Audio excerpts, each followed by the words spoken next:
বাস্তুতে সিঁড়ি, স্টেয়ারকেস, প্রত্যেকেরই কিন্তু একটা সিঁড়ি নিয়েও কিন্তু মাথা ব্যথা থাকে অনেকের, যে আমার বাড়ির সিঁড়িটা ঠিক মতো হলো কিনা। কারণ সিঁড়ি অনেকে বলে থাকে আমার কাছে যে আমার সাউথ ইস্টে সিঁড়ি হলে কি অ্যাক্সিডেন্ট হয়ে যাবে, বা সাউথ ওয়েস্টে সিঁড়ি হলে কি খুব ভালো হবে। হ্যাঁ, হতে পারে। আপনার সাউথ ওয়েস্ট যেহেতু পৃথ্বীতত্ত্ব, সিঁড়িও কিন্তু আমরা পৃথ্বীতত্ত্ব অনুসারে ধরি। তো সেক্ষেত্রে অর্থাৎ ওয়েটেবল, ভারী সিঁড়িকে আমরা ধরা হয়। তাহলে সেক্ষেত্রে সাউথ ওয়েস্টে দক্ষিণ পশ্চিম দিকে হলে খুব বেটার হয়। কিন্তু আপনার বাড়ির যে পরিবেশ পরিস্থিতি অনুসারে আপনি হয়তো সেই দিকটা কোনো রকম, আপনার বাড়ির জায়গা ছোট হতে পারে বা জায়গা রেক্টেঙ্গুলার হতে পারে, হলো না কোনো কারণবশত, তাহলে কি আপনার বাড়ির সিঁড়ি হবে না? 100% আপনার হবে।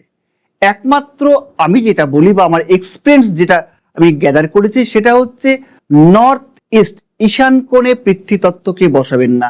অর্থাৎ ওখানে যদি সিঁড়ি হয়ে যায় তাহলে কিন্তু আপনার ব্রেনের উপর প্রেশার পড়বে, এবং সিঁড়ি যেভাবে আপনার উঠছে সেখানে কিন্তু ব্রেন অতিরিক্ত ফাস্ট হয়ে যাবে এবং সাইক্লিং করবে, তাদের ডিসিশন নিতে কিন্তু আপনার সমস্যা হবে। তাই নর্থ ইস্ট বাদ দিয়ে কিন্তু আপনি সব জায়গায় সিঁড়ি করতে পারেন।